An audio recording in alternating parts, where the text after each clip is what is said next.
நிறைய பேர் ப்ரோ பல்லாவர சந்தையில் 1500 2000 ஐஃபோன் விற்றுட்டு இருக்காமல ஒன்று வாங்கி கொரியர் போட்டு விடுங்க, நான் யூஸ் பண்ணி பார்க்க போகிறேன் அப்படின்னு சொல்லிட்டு அவளோட கேட்டுட்டு இருக்கீங்க. பட் அப்படி கேட்குறவங்களுக்கு இதுக்கு பின்னாடி இருக்கும் ஒரு ஆப்பு தெரியாது. ஸோ வாங்க நீங்கள் பல்லாவர சந்தைக்கு போயிட்டு ஏதாச்சும் ஐஃபோன் கிடைக்குதா, அதை வாங்கினதுக்கப்புறம் எப்படிப்பட்ட ஆப்பு வருது அப்படின்னு சொல்லிட்டு பார்க்கலாம். மார்க்கெட் உள்ளே போனோடனே அப்போ தான் ஒரு சில கடைகள்லாம் அரேஞ்ச் பண்ணிகிட்டு இருந்தாங்க. ஸோ இவங்கெல்லாம் ஸ்கிராப் ஸ்டோர் வச்சுருப்பாங்க. ஸோ வெள்ளிக்கிழமை மட்டும் அங்கே இருக்கிற அந்த மாதிரி எலக்ட்ரானிக் கேட்ஜெட்லாம் அந்த மாதிரி குட்டியான ஏற்றி வந்து இங்கே போட்டு விற்றுட்ருப்பாங்க. சரி, ஓகே. போன உடனே நமக்கு ஒரு கடையில் பார்த்தீங்கன்னா ஃபயர் ஸ்டிக் மாட்டுச்சு. 3 ஃபயர் ஸ்டிக் இருக்குது. ஆனால் இதுக்கு வந்து ரிமோட்டோ அந்த கேபிளோ எதுவுமே இல்லை. ஜஸ்ட் இந்த மாதிரி ஸ்டிக் மட்டும்தான் இருக்குது. ஒன்று வந்து 750 ரூபா சொல்கிறாங்க. ஸோ ரிமோட் இல்லாமல் இது யூஸ் பண்ணுறது ரொம்ப கஷ்டம். நான் ரிமோட் தனியாக வெளியே கேட்டால் அவனே 1500 ரூபாய்க்கு மேலே சொன்னாங்க அன்றைக்கி. ஸோ அதனால் என்னடா ரேட் இவ்வளோ இருக்குதுன்னு சொல்லி பேரம் பேசிகிட்டு இருந்தோம். அப்புறம் ஒரு பாக்கெட்டுக்குள்ளே பார்த்தீங்கன்னா நிறையா பட்டன் ஃபோன் போட்டிருந்தாங்க. பட்டன் ஃபோன் ப்ளஸ் ஆண்ட்ராய்டு ஃபோனும் இருந்துச்சு. எதுவுமே லேட்டஸ்ட் கிடையாது. அந்த ஆண்ட்ராய்டுமே பார்த்தீங்கன்னா கொஞ்சம் பழசு தான். ஸோ இவங்க கடையில் பார்த்தீங்கன்னா லேப்டாப், இந்த மாதிரி விண்டேஜ் ஃபோன்ஸ் அப்படி இப்படின்னு சொல்லிட்டு நிறையா இருக்கும். இந்த கடை வந்து ரெஸ்ட் ரூம் பக்கத்தில் இருக்குது. இங்கே பார்த்தீங்களா, இதை வந்து நான் கேம் விளாட்ற ஒரு கன்சோல் நினச்சேன். பார்த்தா முன்னாடி வந்து ஏதோ செல்ஃபோனுக்கு போடுவோம்ல அந்த மாதிரி பட்டன்ஸ்லாம் இருக்குது. சைடில் வந்து கேம் விளாட்ற ஜாய்ஸ்டிக் மாதிரி கண்ட்ரோல்லாம் இருக்குது.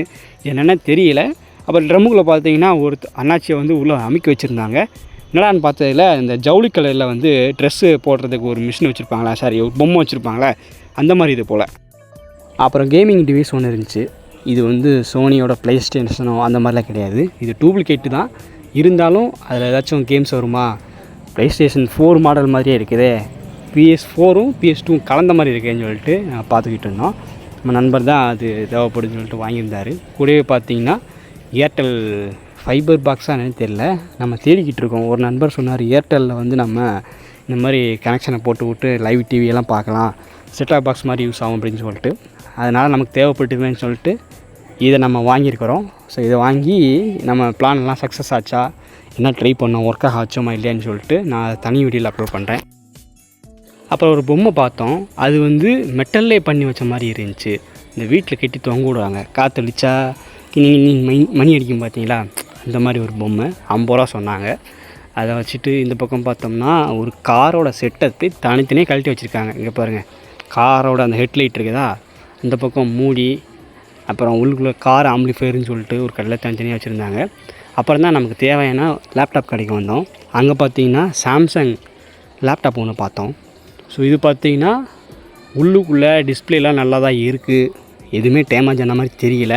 ப்ரைஸ் பார்த்தீங்கன்னா 2000 ரூபா சொன்னாங்க.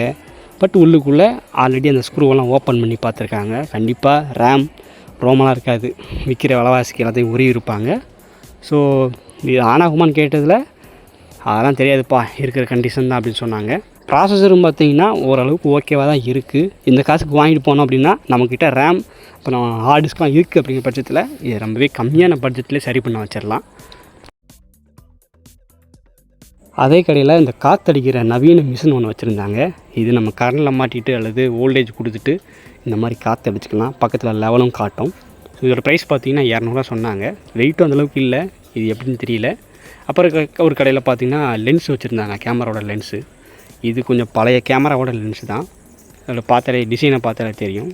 ஸோ இதோட ப்ரைஸ் பார்த்தீங்கன்னா 500 ரூபா சொன்னாங்க. ஆனால் இது எந்த கேமரா செட் ஆகும் அப்படின்னு சொல்லிட்டு தெரியல. எனக்கு கேமரா பார்த்தீங்கன்னா போதிய நாலேஜ் இல்லை. ஸோ அதனால் அதை வச்சுட்டு அடுத்த கடைக்கு வந்தோம். அங்கே பார்த்தீங்கன்னா ஒரு சவுண்ட் பார் ஒன்று வச்சுருந்தாங்க. இது கொஞ்சம் நல்ல குவாலிட்டியாகவே இருந்தது. ஸோ நம்ம ரொம்ப நாளாக வெயிட் பண்ணிகிட்ருக்கோம் இந்த மாதிரி சவுண்ட் பார் வாங்கி பார்க்கணும்னு சொல்லிட்டு. நம்ம நிறையா ப்ளூடூத் ஸ்பீக்கர் தான் வாங்கியிருப்போம். ஸோ இதில் வந்து அடி நல்லா அவ்வளோ செமையாக இருக்கும் அப்படி சொன்னாங்க. அதனாலவே இதை வாங்கலாம்னு பார்த்துட்டு இருந்தோம். ப்ரைஸ் பார்த்தீங்கன்னா 500 ரூபா சொன்னாங்க. இது நல்ல பிராண்ட் வேறு, குவான்டிட்டியும் நல்லா பயங்கரமாக இருக்குது, குவாலிட்டியும். ஸோ இதை வாங்கி பார்த்துக்கிட்டு இருந்தோம். பக்கத்துலேயே பார்த்தீங்கன்னா ஒரு கேமரா ஒன்று இருந்துச்சு. இது வந்து பார்க்குறதுக்கு டிஎஸ்எல்ஆர் மாதிரி இருந்துச்சு. எப்போயுமே நம்ம இந்த 200 ரூபா கேமரா அந்த தான் பார்ப்போம். இது கொஞ்சம் நல்லாவே இருந்துச்சு. டிஸ்பிளேயும் பார்த்தீங்கன்னா நல்லா இருக்குது. ஸோ முன்னாடி லென்ஸ்லாம் கொடுத்துருக்காங்க பார்த்தீங்களா, லென்ஸை கலட்டலை. ஸோ எல்லாமே பக்காவாக இருந்துச்சு. ப்ரைஸ் பார்த்தீங்கன்னா 2000 ரூபா சொல்கிறாங்க. ஒர்க் ஆகுமா அப்படின்னு கேட்டதுக்கு அதெல்லாம் தெரியலப்பா அப்படின்ட்டாங்க. நான் ஒரு பைத்தியக்காரன், எனக்கு இந்த மாதிரி கேமரா ஏதாச்சும் நல்ல லேப்டாப் ஃபோனை பார்த்தா அதிக ஆசை வந்துடும். நான் வந்து இது வரைக்கும் சேனலுக்கு இன்வெஸ்ட்மெண்ட்டே போட்டதில்லை, வருமானம் வரல, அது வேறு விஷயம். இருந்தாலும் இப்படி கம்மி ப்ரைஸில் கிடைக்கிறத வாங்கலாம்னு சொல்லி பார்த்துக்கிட்டு இருந்தேன். ஆனால் நமக்கு முன்னாடியே ஒருத்தர் வந்து இதை ப்ரீ புக் பண்ணிட்டார் போல். நம்ம கொஞ்சம் அதிக காசு கொடுத்தா இதை தருவார். ஆனால் இதில் வந்து பேட்டரியை காணோம். ஓப்பன் பண்ணி பார்த்தா பேட்டரி இல்லை. எஸ்டி கார்டு கொடுத்துருக்காங்க. ஒரு சில விஷயங்கள் நம்ம கை வரைக்கும் வரும், ஆனால் அதை வந்து நம்ம லைஃப் லாங் யூஸ் பண்ண முடியாது. அதான் வாழைப்பழம் வாய் வரைக்கும் வந்துச்சு சாப்பிட முடியலன்னு சொல்லுவாங்களே, அந்த மாதிரி கதையாக தான் அந்த கேமரா இருக்குது. நல்லா இருந்துச்சு. சுற்றி முற்றி கொஞ்சம் நேரம் பார்த்துக்கிட்டு இருந்தேன். பட் நம்மளால் வாங்க முடியல. ஸோ ரொம்பவே காவலையோடு அதை வச்சாச்சு. பக்கத்தில் பார்த்தீங்கன்னா குண்டாஞ்சட்டி, இந்த சிலிண்டர்லாம் வச்சுருந்தாங்க. சிலிண்டர் விலை ரொம்ப தட்டுப்பாடில் போய்கிட்டு இருக்குது. இருந்தாலும் 2-3 வாரமாக பார்க்குறேன் இந்த கடையில் வந்து சிலிண்டர் எம்டி சிலிண்டர் வச்சுருக்காங்க. நம்ம வாங்கிட்டு போய் ஃபில் பண்ணிக்கணும் போல். அப்புறம் கல்யாண வீட்டில் சமைக்கிற அந்த பெரிய அண்டாலாம் வச்சுருந்தாங்க. இங்கே பார்த்தீங்களா அண்டா பக்கத்துலேயே அப்பளம் கடை இருந்துச்சு. வெரைட்டியான்னு சொல்லிட்டு நிறையா அப்பளம் வச்சுருக்காங்க. அதில் ஆச்சரியப்படுற விஷயம் என்னென்னா, அந்த ஓகே குறுக்குற இருக்குல்ல, அந்த மாதிரி ஒரு சில அப்பளம் வச்சுருக்காங்க. வாங்கி பொரித்து மசாலாவை போட்டால் நம்மளே அந்த குறுக்குறை தயாரித்த மாதிரி ஆயிரும் போல். ஸோ கலராக இருந்ததுனால நிறைய வேடிக்கை பார்த்துக்கிட்டு இருந்தோம். ஒரு ஐயா கடையில் நிறையா பொருட்களை குமிச்சு போட்டிருந்தாங்க. அந்த கடையில் ஒருத்தர் பார்த்திங்கன்னா இந்த PlayStation 2 ஒன்று வாங்கிட்டு இருந்தார், 2 வாங்கிட்டு இருந்தார். நம்ம அந்த கடையில் போனதில் எம்ஐயோட பெரிய பவர் பேங்க் இருந்துச்சு. ஆன்லைனில் 1500 அந்த மாதிரிலாம் ப்ரைஸ் போட்டிருக்காங்க. இங்கே வந்து 500 கிடைக்குதுன்னு சொல்லி பார்த்துக்கிட்டு இருந்தேன். கூடவே தம்பி இதையும் வீடியோ எடுத்து போடுப்பா, இந்த மாதிரி ஃபோட்டோஸ் நம்மக்கிட்ட ரொம்ப இருக்குது, நிறைய ஸ்டாக் வந்துருக்குது, நல்லாயிருக்கு டிசைன் பார்க்குறதுக்கு அப்படின்னு சொன்னதுனால நான் வந்து பார்த்துக்கிட்டு இருந்தேன். மேபி உங்களுக்கு இந்த மாதிரி ஃபோட்டோஸ் வேணும் அப்படின்னா பல்லாவரம் சந்தையில் அந்த ரெஸ்ட் ரூம் இருக்கும் பச்சை கலரில், அதுலேருந்து ஒரு 4-5 கடை தள்ளி வந்தீங்கன்னா இந்த மாதிரி ஒரு கடை இருக்கும், போயிட்டு வாங்கிக்கோங்க. ஒரு ஃபோட்டோ மேலே அப்படியே சின்ன கல்லெல்லாம் ஒட்டி வச்சு அற்புதமாக டிசைன் பண்ணியிருக்காங்க. சாமி ஃபோட்டோ, அதுக்கப்புறம் இந்த இயற்கை வளங்கள் ஃபோட்டோன்னு சொல்லிட்டு நல்லா இருந்துச்சு. வேடிக்கை பார்த்துட்டு இருந்தோம். அதை பார்த்துட்டு ரொம்ப நேரமாக ஒருத்தர் அந்த கடையில் PS2 வாங்கிட்டு இருந்தார்ல, ஸோ 2 வாங்கியிருந்தார். அது என்னன்னு சொல்லிட்டு வாங்கிட்டு பார்த்தேன். அதில் பார்த்தீங்கன்னா எந்தவித கேபிளும் இல்லை, ஜாய்ஸ்டிக் இல்லை, இது மட்டும்தான் இருக்குது போல். பல்லாவரம் சந்தையில் சும்மாவே இதோட ப்ரைஸ் பார்த்தீங்கன்னா 2000 சொல்கிறாங்க. இவர் 2 வாங்கிட்டு ரொம்ப பேரம் பேசிக்கிட்டு இருந்தார். கடைசியில் எவ்வளோ ஃபைனலைஸ் பண்ணி வாங்கினு தெரில. பெருசாக டேமேஜ் எதுவும் இல்லை, மேபி ஒர்க் ஆகும் அப்படிங்கிற எண்ணத்தில் அந்த கடைக்காரர் கொடுத்துருப்பார் போல். நல்லா இருந்துச்சு.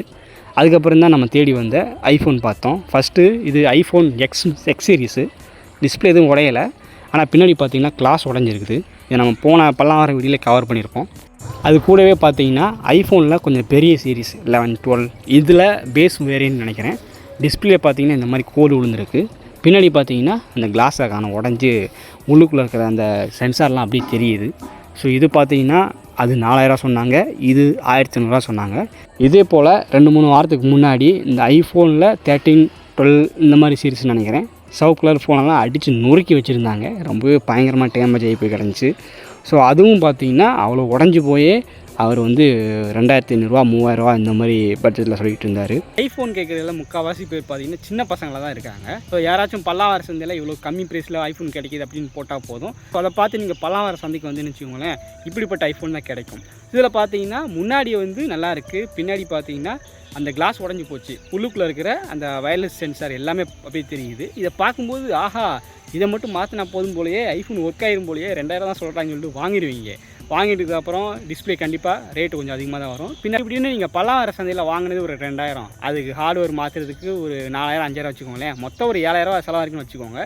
ஸோ செலவு பண்ணதுக்கப்புறம் ஃபோனு ஆன் ஆயிரும். அதுக்கப்புறம் தான் பெரிய பிரச்சனை வரப்போகுது. என்னென்னு கேட்டிங்கன்னா, இந்த மாதிரி ஆப்பிள் டிவைஸில் பார்த்தீங்கன்னா உள்ளுக்குள்ளே iCloud லாக் இருக்கும். நான் வந்து இதுக்கு முன்னாடி iPhone 6s Plus ஒன்று எடுத்திருந்தேன். அதெல்லாம் ரொம்ப பழைய iOS 15 வந்து ரன் ஆகிட்டு இருக்கக்கூடியது. அதுக்கே பார்த்தீங்கன்னா செக்யூரிட்டியெல்லாம் ஸ்ட்ராங்காக போட்டிருக்காங்க. ஃப்ரீயாக பண்ணலாம்னு சொல்லிட்டு ட்ரை பண்ணி பார்த்தேன், எதுவுமே முடியல. கடைசியில் பார்த்தீங்கன்னா அன்லாக் டூல் மூலமாக ஒரு 1500 கொடுத்து தான் அதை வந்து அன்லாக் பண்ணேன். அன்லாக் பண்ணதுக்கப்புறம் பார்த்தீங்கன்னா அதில் வந்து சிம் கார்டு போட்டால் ஒர்க் ஆக மாட்டேங்குது. அப்புறம் நெட்டு மூலமாக, அதாவது ஒய்ஃபை மூலமாக தான் நம்ம அந்த ஃபோனை யூஸ் பண்ண வேண்டியிருக்கிறோம். நானும் அதை ஃப்ரீயாக அன்லாக் பண்ணலான்னு சொல்லிட்டு அப்படி இப்படின்னு சொல்லி ட்ரை பண்ணி பார்த்தேன், எதுவுமே ஒர்க் அவுட் ஆகலை. அதுக்கப்புறம் அன்லாக் டூல் மூலமாக தான் 1500 கொடுத்து நான் அதை அன்லாக் பண்ணேன். அதுக்கப்புறம் பார்த்தீங்கன்னா சிம் கார்டு போட்டால் ஒர்க் ஆக மாட்டேங்குது. எந்த ஒரு சிம் கார்டு போட்டாலும் அதில் வந்து டவர் காட்டுது, ஆனால் ஃபோன் வர மாட்டேங்குது, நெட்டு யூஸ் பண்ண முடியல. நம்ம ஒய்ஃபை கனெக்ட் பண்ணி தான் அதில் வந்து ஆப்ஸ் எல்லாம் இன்ஸ்டால் பண்ணி யூஸ் பண்ண முடியும். அந்த மாதிரி போச்சு. ஏன் எப்படின்னு கேட்டிங்கன்னா, நம்ம தேர்ட் பார்ட்டி சாஃப்ட்வேர் மூலமாக ஐஃபோனை அன்லாக் பண்ண ட்ரை பண்ணும்போது அதோட IMEI நம்பர் பார்த்தீங்கன்னா பிளாக் ஆயிரும். அதனால தான் நம்மளால் சிம் கார்டு போட முடியல, எதுவுமே பண்ண முடியல. ஸோ கடையில் போய்ட்டு கேட்டேன், இதை மாற்றவே முடியாது அப்படின்னு சொல்லிட்டாங்க. அவ்வளோ பழைய iPhone 6s Plusக்கு இந்த நிலமைனா iPhone 11, 12, 13 இதெல்லாம் பார்த்தீங்கன்னா நம்ம நண்பர்கள் சில பேர் வந்து மொபைல் கடையில் டெக்னீஷியனாக ஒர்க் பண்ணிகிட்டு இருக்காங்க. அவங்கள்ட்ட கேட்டேன், ப்ரோ இதெல்லாம் ஒன்றுமே பண்ண முடியாது, நாங்கள் எவ்வளோ ட்ரை பண்ணி பார்த்தோம். ஸோ ஒரு சில ஃபோனில் வந்து அதாவது 11, 12 இந்த மாதிரி மாடலில் பார்த்தீங்கன்னா நம்ம அன்லாக் பண்ணிடலாம், பண்ணாலும் நீங்கள் சொன்ன மாதிரி தான் சிம் கார்டு போட்டால் ஒர்க் ஆக மாட்டேங்குது, அந்த மாதிரி கனெக்ஷன் எதுவுமே வராது. சும்மா கேமரா பர்பஸுக்கு அப்புறம் ஒய்ஃபை நீங்கள் கனெக்ட் பண்ணி யூஸ் பண்ணிக்கலாம், அப்படி தான் இருக்கும். அதுக்கு மேலே வர iPhone 13, 14 இதெல்லாம் பார்த்தீங்கன்னா அந்த மாதிரி கூட பண்ண முடிய மாட்டேங்குது, ரொம்பவே கஷ்டமாக இருக்குது. ஸ்க்ராப்பில் வாங்கிட்டு கடைசியில் அது நம்மளால் ஒன்றுமே பண்ண முடியல. அந்த மாதிரி கண்டிஷனுக்கு போனது நம்மக்கிட்ட எக்கச்சக்கமாக கிடைக்கு அப்படின்னு சொல்கிறாங்க. ஸோ இதுலேருந்து என்ன சொல்ல வரேன்னா, ஸோ இது வந்து காசு பிரச்சனை. நம்ம ஸ்க்ராப்லேருந்து வாங்கினோம், அது சம்மாக்கிறதுக்கு நம்ம ஹார்ட்வேர்லாம் மாற்றி விட்டோம், ஆனாலும் ஒர்க் ஆகலை, காசு வேஸ்ட்டாக போச்சுன்னு சொல்லிட்டு ஒரு 2-3 நாளாக நம்மளை சரியாக இல்லை வந்து வச்சுக்கோங்களேன். ஆனால் போலீஸ் பிரச்சனை வந்துச்சுன்னா தாங்குவீங்களா? எனக்கு ஒரு மாதிரியாத்தான் இருக்கும். சரி, அவன் என்ன சொல்றான்னு கேட்போம். இந்த மாதிரி ஸ்கிராப் மார்க்கெட்டில் கம்மி ப்ரைஸில் விற்கிற ஐஃபோன்லாம் அது உண்மையிலேயே ஸ்கிராப்பில் வந்ததா இல்லை திருடு போன மொபைல்னு சொல்லிட்டு யாருக்குமே தெரியாது. டேமேஜ் ஆகிருக்கும். நீங்கள் அதுக்கு வந்து டிஸ்பிளேலாம் போட்டு பக்காவாக ஆனாக வச்சிட்டிங்க அப்படின்னா மேபி அந்த ஃபோன் திருடு ஃபோனாக இருக்குது அப்படி பட்சத்தில் வந்து அந்த ஃபோனோட ஓனர் வந்து கண்டிப்பாக போலீஸ் ஸ்டேஷனில் கம்ப்ளைண்ட் கொடுத்துருப்பாங்க. ஸோ அப்படி பண்ணும்போது அந்த ஃபோன் எப்போ ஆன் ஆகுதோ, அதாவது சிம் கார்டு போடுறாங்களோ அந்த டயத்தில் வந்து சிம் கார்டு போட்ட நம்பர் ப்ளஸ் லொக்கேஷன் எல்லாமே போலீஸ் ஸ்டேஷனுக்கு ஷேர் ஆயிரும். ஸோ அது மூலமாக மாட்டினவங்க நிறைய பேர் இருக்காங்க. நம்ம ஃப்ரெண்டு கூட லாஸ்ட் டைம் ஒருத்தர் மீட் பண்ணேன். அவர் ஃபோன் தொலைஞ்சு போனதுக்கு இந்த மாதிரி தான் கம்ப்ளைண்ட் கொடுத்துருந்தாரு. ஸோ யாரோ ஒருத்தவங்க எடுத்து சிம் கார்டு போட்டவொன்னே அவங்க டீட்டெயில் காட்டிடுச்சு. அதுக்கப்புறம் போலீஸ் வந்து அவங்களுக்கு ஃபோன் பண்ணி இந்த மாதிரி சொன்னதுக்கப்புறம் தான் அவர் வந்து ஃபோனை ரிட்டர்ன் பண்ணார். இந்த மாதிரி நான் தொலைச்ச ஃபோனை இப்படி தான் கண்டுபிடிச்சேன்னு சொல்லியிருந்தாரு. ஸோ அதே போல் மெத்தடை இப்போ நிறைய பேர் ஃபாலோ பண்ணிகிட்டு இருக்காங்க. இப்போ வர நிறைய ஃபோனில் கூட அந்த ஃபீச்சர் வந்துடுச்சு. அதனால் ரிஸ்க்கு வந்து காசு அந்த மேட்ரை தவிர போலீஸ் கேஸ் வரைக்கும் போகும்.